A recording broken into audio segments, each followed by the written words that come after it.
my thing, those are three different things you need to think about. How are you using it? Let's just say ChatGPT, and I'll get into more detailed information. Are you using it yourself just to stay up to date on what's happening versus looking at the media, watching all the doom and gloom stuff online? Is it real or not? Number two, if you don't have time, are you commissioning your staff, your team, co-workers? If you don't have time, are they doing it? No matter what their expertise is, no matter what their specialty, I don't care if they're just a virtual assistant, whatever they do, their insights can be enhanced. Are they using it? And then number three, if you have kids or family, anytime I get around a kid, my daughter's 16, I tell her friends, I tell cousins, to, don't be a stranger, use it, play around with it, get your feet wet, don't just follow the news, get into it. So with that, let me go through a couple slides.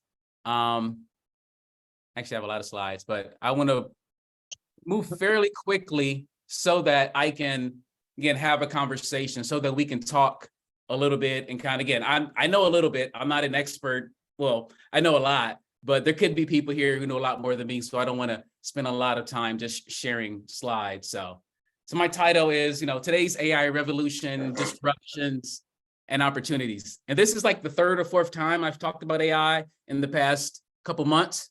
And so the first time it was all about marketing and marketers, which is how I learned about it. And then the next time it was like people wanted to know like the doom and gloom and the job changes and all those kind of things, more of a high level. Why is AI important? What makes it unique?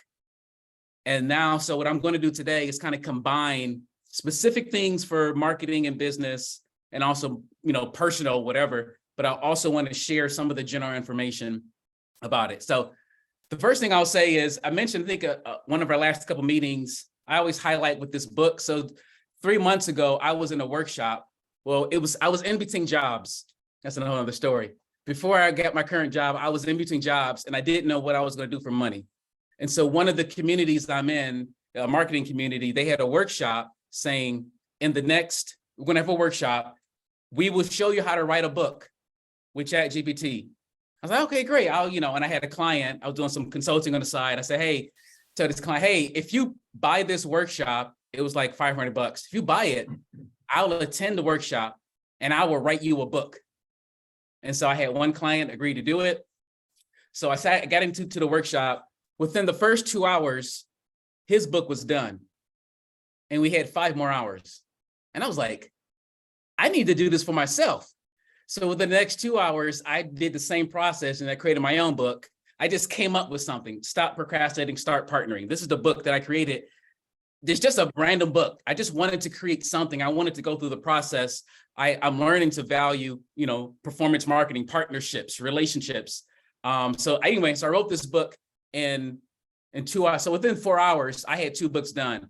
And just to share with you, since then, I've sold this to a couple other people. The process that I learned was I wrote, 2 books.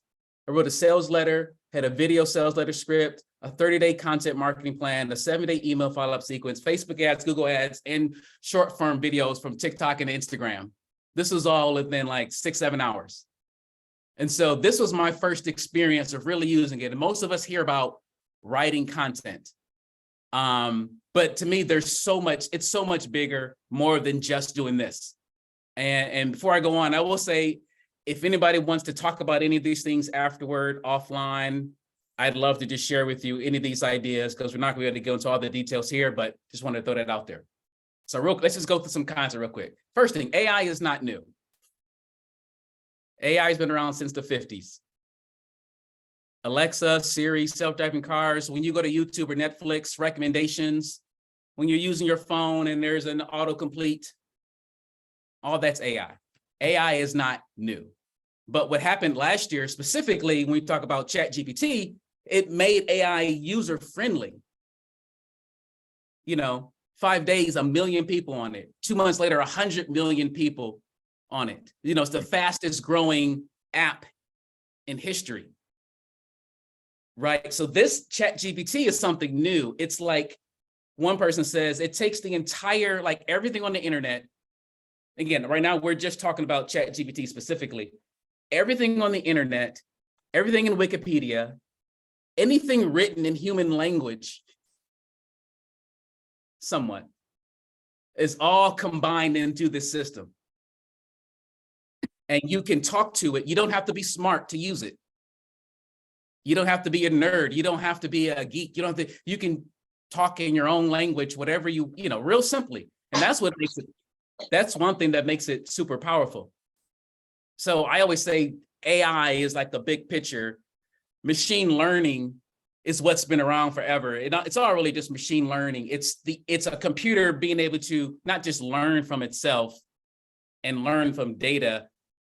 It's predicting what you want based upon that learning. It's like algorithms and stuff like that. Why do you see these ads all the time? They're looking at your behavior. So that's not new. But ChatGPT is based upon a large language model. It's using all of language to kind of understand what people want. And I want to break down one thing of natural language processing, and I'll get into this in a minute. But the main thing is that it's not new, but the application of it, this generative AI that not just predicts what you want from the past, but the new thing with ChatGPT, the generative AI, is that it creates something new that somewhat never existed. It has the ability to create stuff, words, images, if you're into software. So it's words that create programs. So again, you can use your natural language and create software. I don't know if anybody here can write software, probably, but most of us don't, right? But you can use this to create software. My wife's trying to learn Excel, and I'm like, I don't know Excel. Just ChatGPT. So it's not just expanding your skills. It's not just writing for you. It's helping you to become and do something that you couldn't really do. Here's a picture. If you haven't seen the AI art, this is completely invented with AI. It's AI, somebody typed in words and they created this picture. I don't know what words they said, but they did that with words. This is a picture from AI. These people are not real. There's nothing real about these people. And the way it was created, not with a paintbrush, not with Photoshop, but just typing words, created this. But of course, online, you hear all the, but people can use it for good and for evil. This picture is not real. The Pope was not wearing this jacket. So people, of course, use AI. And I always say that's the one cautionary thing, which you do hear about more and more. Anything digital can be fake, which, so people can't abuse it. Words, text, like me right now, I'm probably real. This is probably really Arvell. But I don't know if you all know, you can use AI to replicate your voice. You can make a copy of your voice. Like, I'm going to use AI to make my book. I have got 2 books now. I'm going to make an audible version of it using AI. But again, you can be good, it can be evil, Selena Gomez was not at the Met Gala. This picture is not real. She was never there. She did not wear that dress. But AI, so again, yes, you can use it for stuff that isn't real. This picture isn't real, but I made it. This is like, I don't do a lot of AI art, but a little social media thing I created. So again, there's pros and cons. To me, it's if you want to worry about dangers, I think 99% of the danger is the human aspect of what people can do. But people have been, whatever ethics and morality the world is, it's not going to get, AI won't make humans worse. Humans are what humans are, and that's that. So getting into the content, I do want to separate conversational AI from generative AI. I want to demonstrate a few things. And then again, I want to open it up for Q&A, whether I can answer or someone else can answer. Real quickly, if you don't know me, which a lot of you don't, this is a little bit of my professional resume, you could say. It's funny, you see the little red part. This is how, so most of y'all know me in this, in this little gap here. This is Arvell, the compliance guy, which, was cool. It was a nice season, but you can tell I have a computer science degree.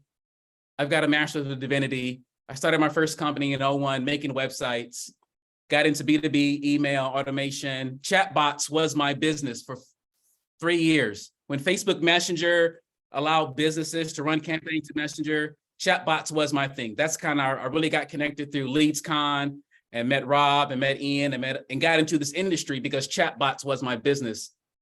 And that's what I did. And then COVID hit. I thought the world was ending. Nobody wanted a chatbot.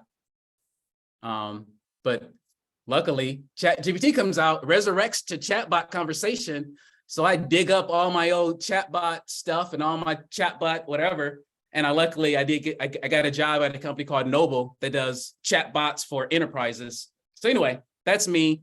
That's a little bit of why I can talk about it, not just because it's the latest hot, sexy thing in the past 6 months, but I've been playing around with chatbots and automation for a while.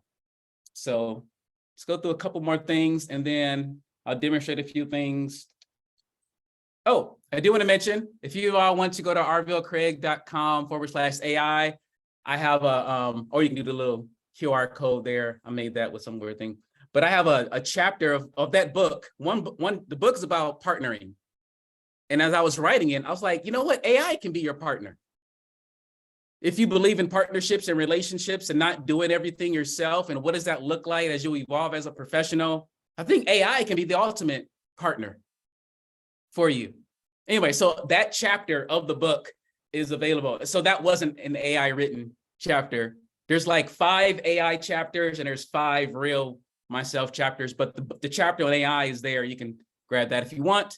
And also I do like in weekly emails, and lately everything's about AI that I talk about. So if you want to, stay connected, definitely jump into that. Let's keep going. So real quick, I want to, from the nerdy professional side of me, I want to separate conversational AI from generative AI. So on the left side, you see conversational AI or natural language understanding. It's AI that understands, it just understands language. It understands intent. It understands what you want. Even if you don't say the words perfectly, it's the way that human language is understood. So natural language understanding is what I would call conversational AI. And the company that I work for, what we do for businesses is conversational AI. Versus the other side, natural language generation, that's generative AI. That's ChatGPT. It's generating something new, which has many, many beautiful implications. But it's always inventing. And sometimes you can't fully control it. So they call it hallucinating or fabricating, right? You go on ChatGPT, if you want, it's not always going to tell you the truth, which is fine. Google doesn't always tell you the truth, right? Nothing always tells you the truth. But so one of the biggest things I want to point out to you as a business, the key here is ChatGPT and all that stuff is beautiful, but you use it internally. You do it with your own self, with your team. You check it, you proof it, you polish it. And then the polished, finished, compliant, legal, whatever you created, then you can put it in front of like customers and put it in front of people. You don't put an AI, the way AI works, the way ChatGPT works, you don't allow it to talk the way it wants to talk to me in front of customers, in front of prospects. You don't just, let it live out there. So, but natural language understanding, but again, the company I work for, we use AI not to speak or invent new content. To me, most companies don't need content. They need to conversationalize their content, or they need to allow people to talk to the content the way they want to talk. So that's kind of what we do. And if there's time, I was going to do a demo of what the company I work for, how we work, but I'm going to skip that, or we can talk about it later. But the platform that I work for, you can talk however you want to talk to it. We're using AI to understand, to interpret. You don't have to program this and that, logic flows. You don't have to program every keyword, every phrase, every misspelling. We use AI to interpret. People can talk however they want to talk. and the system only spits back to the person the content that you've already approved. It never invents, it never creates. So let's, couple more slides. So a few last things I'll mention before I want to like open up ChatGPT and show you a few things that I'm doing with it. I think I said this earlier, that GPT-4 is like the brain of ChatGPT, or one of the brains. And somebody said, sorry if you hear my dog barking, it's the compression text output of all humanity. So one of the biggest takeaways, again, if you all are using ChatGPT, if you're playing around with it, depending on your level of sophistication, one of the things that's important to understand is this concept of prompting. And prompts, sometimes people say AI is not that smart. It doesn't really do that good. There's a lot of opinions about it. But just like I showed you some of that, for example, in art, the way this is so good, whoever did this used very specific words, very specific language. So the prompt, the way you speak to it, is a big indicator of the results you get. So this is what I call levels of prompt sophistication. So you can go to ChatGPT and you can simply give it a prompt and say, tell me something. And it'll give you an answer. You can edit it and tweak it and then publish it, like I said, on your site. Or you can give it an identity. You can say, okay, you are, I don't know, you are Tony Robbins. Now you give it an identity. You are this, you are that. You are a vice president of lead buying at an insurance company running a $4 billion enterprise. That's the identity. Then you give it a prompt. What do I need to say to you in order to sell to you? So when you give it an identity, because it knows all of the language of all humanity, how do you tweak it? How do you get it to focus? Give it a focus by giving it an identity. This is who you are. Now answer me based upon that. But then the next level here, you give it an identity, but you don't just ask it for some content or give me a response. You use a framework. And this is where your education makes a difference. This is where what you know, because again, so if I'm into marketing and I say, I want to write a sales page for this insurance company. So you are a vice president of lead buying at a $4 billion public insurance company. The framework I may say is use the AIDA copywriting framework. Attention, interest, desire, I think action or something. So there's frameworks for copywriting. As a marketer, I know those frameworks, right? You may be trying to use ChatGPT for some management philosophy. You can't just say, how do I manage my team? You can say, you are, I don't know, you're Richard Branson, and we're trying to grow this new startup. Can you use the Theory of Constraints by Eli Goldratt and give me a management philosophy, or give me Peter Drucker's philosophy or John Maxwell's laws of leadership? So you're giving it a framework to narrow down how it's going to talk to you back. And then the fourth one here is the same thing. Give it an identity, give it a framework, but you can also give it, again, for me in marketing, what's the audience? I want you to be this person, but it's going to be for the target, the avatar. So I guess maybe the avatar could be that buying decision person. So maybe saying, you are the best salesperson in the world, use this framework and then sell it to a VP of media buying or lead buying. So there's all kind of nuances, but the more you add more detail, the better it gets. And there's actually a fifth version where you pretty much say, in so many words, ChatGPT, this is what I want, but help me to make the best prompt to get the best answer. So you're asking ChatGPT to tell me what I need to do to talk to you to get me what I want. Versus so it's kind of like a recursive prompting. Tell me what I need to do to get you to give me what I want. So here's a crazy, crazy, crazy example. Here's the first prompt that gives it an identity. For this is an extreme example. You are 𝐵𝐸GPT, just making up a name. You are a copywriting assistant, an expert at analyzing sales copy. Anyway, but this is just the first step of giving it an identity, a very, very detailed identity before we get into what I want back. And then we give it a framework. How does this copywriting assistant think? Well, here are 212 different formulas that you can pick through that you're going to use to create the copy that's going to help me persuade and move people.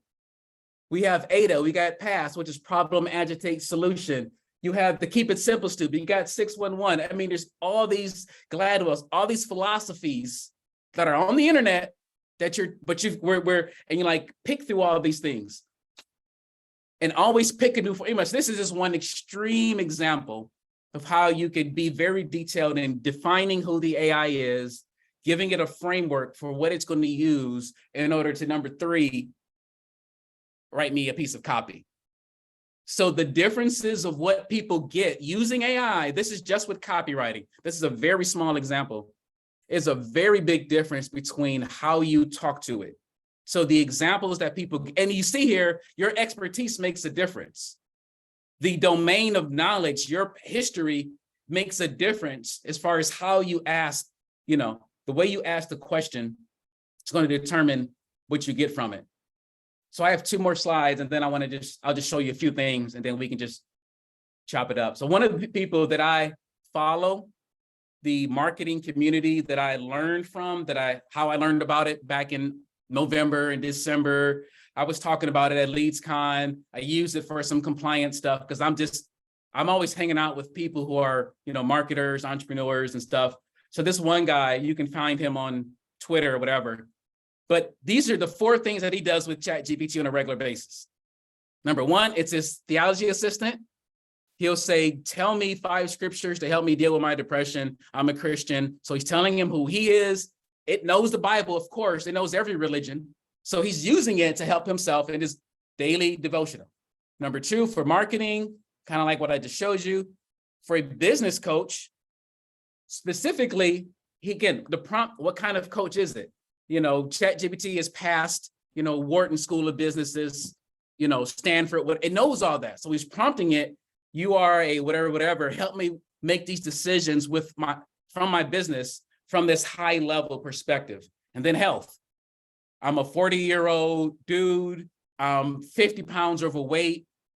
I hate eating, peanuts and whatever, but he gives it very specific things relating to his diet, related to his recovery plan and what he wants to do. He specifically tells it those things.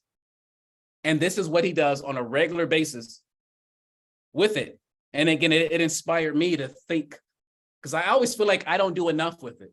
I'm always, and so here's some things that I do with it. I'd say what I do with it. So my number 1 thing is I use AI as a personal assistant. I've always been into goals and goal setting and things like that. So I have some other automations that I've been using for a couple of years that I built.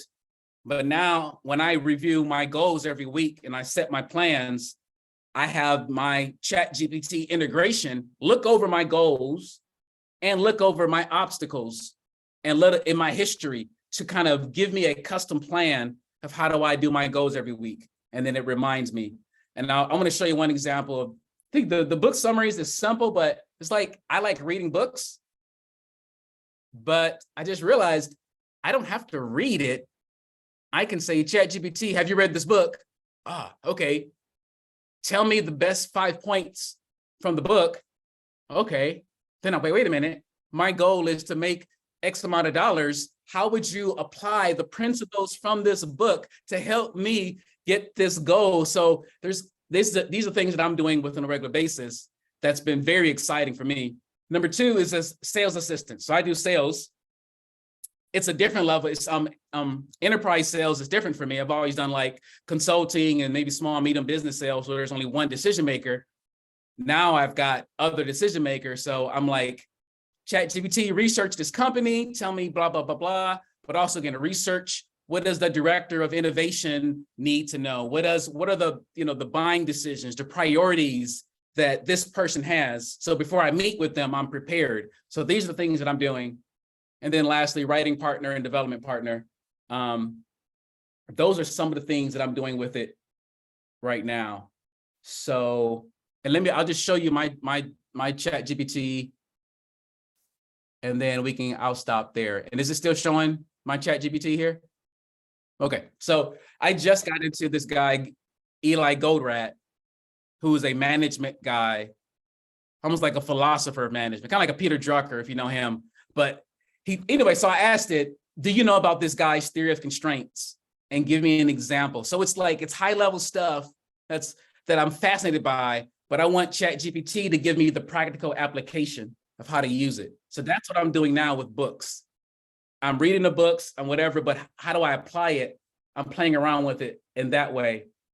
So I have ChatGPT. I have the paid version. It's only $20 a month. But one of the benefits is that you can connect to plugins. You can connect to the internet. So here's one of my plugins was saying, and again, I didn't know what I needed to know. Like I love Sean's phrase, I don't know what I need to know. What is it? I don't know what I know. I don't know what I don't know what I don't know. Exactly. That's what it comes down to. So that's what I'm doing. Like, okay, how can you help me integrate my calendar and prepare for meetings? So it not only gives me a strategy, and then I said, can you be more specific? Can you actually integrate with Zapier, my calendar, and Google? It says, sure, this is what you can do. And if I click these buttons, it gets permission to go into Zapier. It's like I'm becoming a developer. I'm becoming so much more than I am normally because I'm asking for help and I'm allowing it to do these things. And I think that was the main, and this was the last thing. What recent news or announcements from Guardian Life Insurance that would help me in a sales meeting and talking about conversational AI? So it researches the internet, it finds press releases over the past 2-3 years, it pulls out these points, and there is references. So here's a reference. So is it telling the truth or not? It's giving me the reference to the PR link to tell me when my target client was talking about AI and preparing things that I can bring up in that conversation. And there's more reference. That was PR Newswire. This is CIO.device. So I can check these references. So this is what I'm using to help me prepare for sales calls. Anyway, so that's some of the things that I'm doing with it.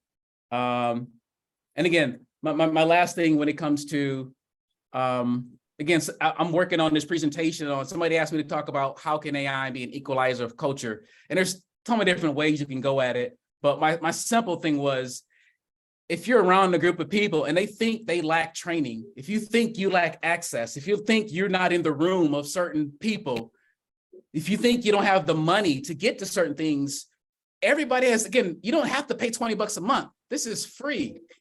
And you can do this. If you need a mentor, if you need advising, if you feel like nobody showed you, if you grew up without this or whatever, you don't need to go crazy, but it can be your mentor. It can advise you. If you have a company and you don't have the staff you need and you feel like you're limited or you're held back because you can't get funding from your business, you can say, ChatGPT, I don't have funding. What do you think I can do for this? What tools do you work with? I just think, again, the sky's the limit. To be honest with you, there's just so much, we just don't know how to think big enough. We don't think creative enough. And again, everybody's heard about it. Maybe 5-10% actually use ChatGPT. Let's just call it ChatGPT. Maybe 1% are actually experts, or at least use it on a regular basis. So I'm excited about it, as you can see here, because I've always tried to grow. I've always tried to be better. I read a bunch of books. It's not just about knowledge. How do I apply it? How am I stuck? How do I get better? So that's kind of what I'm doing with it. I'm trying to be, not just do more of what I do, but I'm going to maybe make some software. I don't have to learn everything. I don't have to do everything. These are just some of the things that I'm doing right now with AI that get me excited. And we got 15 minutes. I'm gonna stop there and I'd love to hear if you got any questions or any thoughts, any feedback of what we've talked about so far. Arvell, thank you so much for that information by far. I'm one of those individuals who I love technology, but for whatever, and I'll go and get it. And then my wife works, she sits back and she perfects it as I'm sitting back and say, yeah, I have it, but I don't know how to work it. ChatGPT is something that I'm trying to embrace, and I will also get that paid version. If you can send out maybe the link in the chat Yep. about that, that would be great.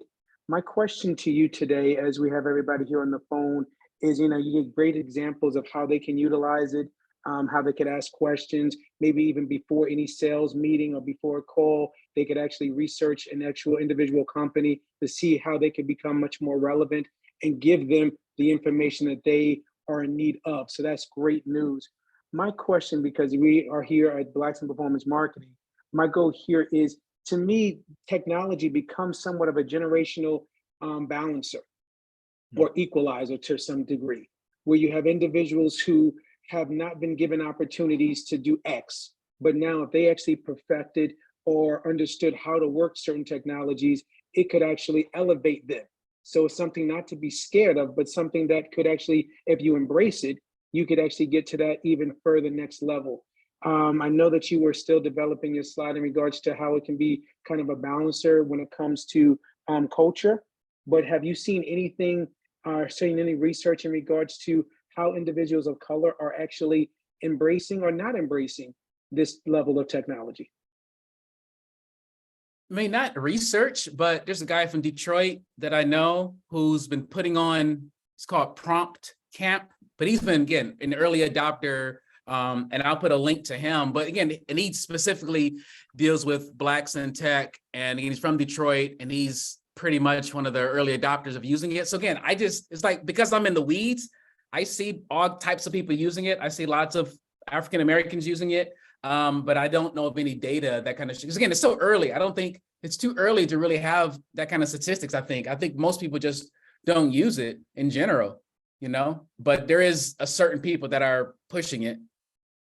No, and again, that part I can definitely embrace. I loved, again, the examples that you gave in regards to, for example, goals. So many people come up with we all dream, but so often they talk about one of the first things you should do is you should write down your dreams, write down your aspirations, write down your goals. If it is weight goals, if it is divisional goals, if it's professional goals, and if you can use GPT to actually assist in that regards to help keep you on track, it seems like that would be ideal. Is it maybe that the people who are not embracing it don't understand it enough, especially when it comes to individuals of color? Is there anything that you know about that as far as the goals, or just kind of, anything else you could share? Yeah, no, again, I don't, I do think, because again, I kind of learned that from you. You talked about relationships and partners and how you've always worked with people. I do think that depending on where you come from, if you don't embrace, if there's an ego issue and you don't know how to ask for help, I do think there's something there that I'm always trying to advocate partnering. That's why I wrote that book. It's like, if you feel stuck, if you're not making progress, the issue is not you. The issue is that you need relationships, you need partners, you need to ask for help. And so that's definitely something that I do see, and maybe in people of color who, again, if you want to be self-made, if you feel like you're struggling, you feel like you've got a chip on your shoulder, and sometimes it makes us become more individualistic. But again, like this organization and us all coming here, I think there's definitely power in asking for help and collaborating and working together and not fearing that just because you win, I can win too. So those are kind of the things that I'm always trying to advocate. Again, bring technology, bring people, bring humility, and just show the story that we can all win. So that is definitely something that I'm big into, trying to, because again, because main things and that's the thing to me, the lie that everything is not about education. And as I've learned as I got older, it's not just, you don't have to just keep trying to be smart and be smart and be smart and learn. Trust who you are who you are. But if you can work together and partner and stuff like that, you don't have to know everything. And if we can if you can just embrace that. Yes, get education, but also your education it's got a limit. Anyway, that's my little soapbox. Gotcha. And I think one of the things that and please read through the chat. I see there's some questions that are coming into the chat. One of the things that I realize is that based off of technology and AI and what it can build out, now is that for those individuals who have maybe lower level programming skills, that right now some of those positions can actually be replaced with AI. And so right now, I think it's also an awareness of understanding what the technology is, so that you can in essence increase your game, increase your skill set, so that you can be the person who checks the code on what the AI system built. So understand, so if you just step back and say, I'm fine at this level, and I don't plan on rising up, and I've been doing this for the last 5, 6, 7 years, and I'm pretty good as a programmer, guess what? That job could actually be at jeopardy, because an AI system can actually do the same thing. If you increase it and you become maybe a senior programmer, you'll be the person that goes in and actually checks the code. So is anything about that in that regards? Yeah, Is that true? Yeah, in the I mentioned the chapter of the book that I wrote. I tell a story. There's a guy I saw on Twitter. He didn't know coding at all. He felt like he needed to know more. He started teaching himself with ChatGPT how to code, like from scratch. But ChatGPT didn't know everything because it was limited. So he went to YouTube. He transcribed a YouTube video that taught this new advanced language. He copied and pasted that transcript into ChatGPT and then said, teach me this new version of code that just came out. And then it taught him something that it didn't know. So it's, you definitely, yes, if you, whatever you know, it'll help you get smarter. But even if you don't know anything, it's going to affect. And this is like my general thing. This is the truth. Some jobs will be created with AI. Some jobs will be cut. And then some jobs will be enhanced. So yeah, there's definitely, and honestly, every job will be enhanced. That's why I'm telling you all to play with it. Because again, like all of Microsoft Word, Office, Excel, all of that will have AI built into it. ChatGPT specifically built into it. That's in the next 30 days. Everything, Canva, Photoshop, Salesforce, Slack, everything that we do is going to incorporate AI. But if you don't use it, if you want to just always do things manually and you're slow to adopt, I'm not, I'm just saying that it's going to affect everything because it's easy, it's cheap, it's free-ish. It's just really easy to integrate, besides the whole new things that haven't been invented. But anyway, but there's definitely writing, yeah.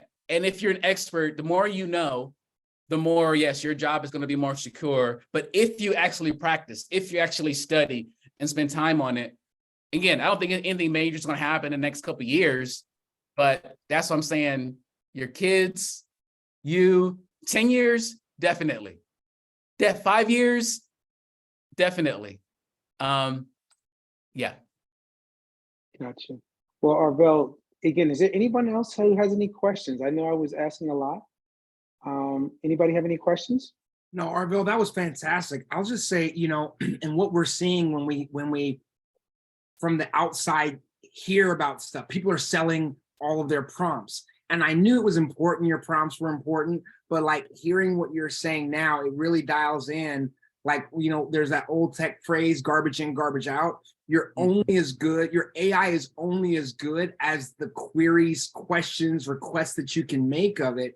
And so the people who are excelling the most are the ones who are creatively figuring out how to ask AI the right questions or to do the right things and iterate it until you get it right.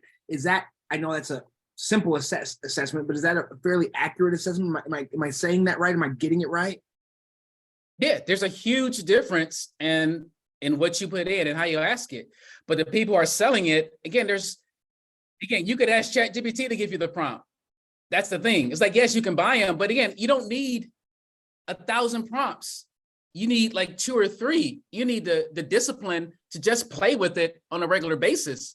That's the biggest thing, because you need to just think bigger, think deeper. It's like, don't ask ChatGPT, how do I do this? You may ask it, how do I not even need to do that? I really think there's a way to evolve the way we think and how we even ask. But yeah. Well, guys, it is, oh, sorry, somebody else had a question? I saw John put his hand up. Oh, actually, I was just going to say really quickly, to Arvell's point, to the room, it's literally like learning how to have a conversation with someone. Like imagine like, being on the Magellan or being on a ship and arriving somewhere and meeting a brand new people, understanding how to communicate with them is exactly what this tool does. It is infinite, the amount of the ways that you can use these tools. And it's just a matter of understanding the framework, the structure for asking, basic information. How do I find out? How do I speak the language? What am I looking to do? That's a very important part of this process of using these tools. But to Arvell's point, you have to adopt. You have to adapt, because you will fall very far behind if you don't. So even white collar positions, all of us here spend a lot of money in our education. In 5 years, we can literally, fall so far behind because of this generative tool and this communicative tool where, we wouldn't know how to function properly. So it's important. I just can't stress that enough. Agreed. So guys, we have just 3 minutes left before the 1 o'clock hour. I want to first and foremost clap and say, Arvell, thank you so much for the presentation today. Again, very extremely timely. And that is our goal here. And, Blacks in Performance Marketing is the goal here is to present things that are timely, that are happening to us right now, things that are going to make us bigger and better and stronger across the board. I was thinking about doing a recap of, again, in essence, all the presentations that we had throughout the year. And I think I'll start off in September by kind of recapping, again, what was in this year and what we have to look forward to in next year. But this was a great way to finish off, in essence, our fiscal before we go into the summer months and finding out, hey, guess what? I'm hoping that throughout the summer, each and every one of us embraces AI and ChatGPT and gets it on our phones and our computers and starts playing with it. I've had some great conversations with Rob and other people about just, what it can do for us and how it can help elevate our game by far. So again, Arvell, thank you so very much for that. And I'm going to just open it up once more. If anybody wants to say any comments or questions, please speak up. If not, I am going to say. I want to say something, Sean. Yes, Ndala. I would love at some point to have a discussion. I myself have been using ChatGPT for different things that I have to do for development. And thank you, Arvell, because you've sort of opened up another window of things that I can use ChatGPT for to organize myself better. But here's a big thing, right? I would love to have a conversation now on the other side, because obviously, if I'm going to be a strong sense thinker, I want to be fair-minded and figure out what are some of the ways that we can assist, especially young people that are going to use this to do things that maybe they shouldn't do. And is it something that's going to slow down intellectual development for some of the students that we're having that are using ChatGPT to develop all of their stuff and trying to figure out ways around having to do it themselves? So it's really about, again, critical thinking wheel. It's about purpose and what's your motive and how are you using it and why are you using it? And what are some of the perspectives that I would love to hear as far as how we can now gear people in the right way of using it instead of, because we have to deal with the other side. And just like you said, we know that there are things that people are going to do that aren't great. We know that there are going to be fake pictures and fake this and fake that. So how do we go about trying to get people to have integrity as they use ChatGPT?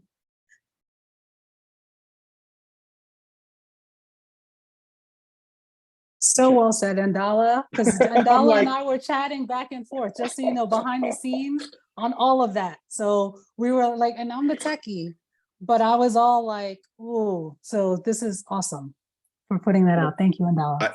I really think that it's going to expedite, if you mind me jumping in real quick here for a second. I think what it does is it expedites the consumption of information. I mean, exponentially. So instead of having to go to a library, pull a library card, find a book, go through the process of finding material and read each word individually, this thing instantly gives you a compressed antidote of whatever it is that you're learning about and which you can expand from. So it's an explosion of information. So the way that I see it as an example would be, we have a good friend of mine started a entrepreneur boot camp for fifth graders. So he did, middle school basically is what he was focusing, kids that were that were going from elementary school to mid school. And he had these free entrepreneur camps. It was amazing. He's been doing it for almost 17 years now. And the kids in the inner cities that we were working with, the growth that they had just by the framework in which they were thinking and they were taught at the time, impacted their lives exponentially. And I think that this particular, product should be taught like my buddy Jeff Solomon taught kids about coding. It's the framework for the ask. It's the consumption of the information. It's the connection of how the kids work together, just like in a robotics camp, how they work together and putting them in, giving them examples of how to work together in problem solving and using these tools to help them exponentially, grow and understand the worlds around them and digest information and use that thing. I think that, Arvell is a great example of having, an AI czar who can structure how these tools are used to learn and just go out and do it because it's free. It's uninhibited, it's unencumbered. This is the first time on in the planet where information is absolutely free, and it's the most powerful sense of information that you can gain, that you can use to kind of gain an edge. And it's important to understand how we adopt it. And like I said, my takeaway is I'm going to start a AI camp basically at a local school or community rec center and just have kids come for free and see how that works out. And if it works out, I'm going to teach other people how to teach these types of rec center or associations, and just have them learn it, because we have to learn it.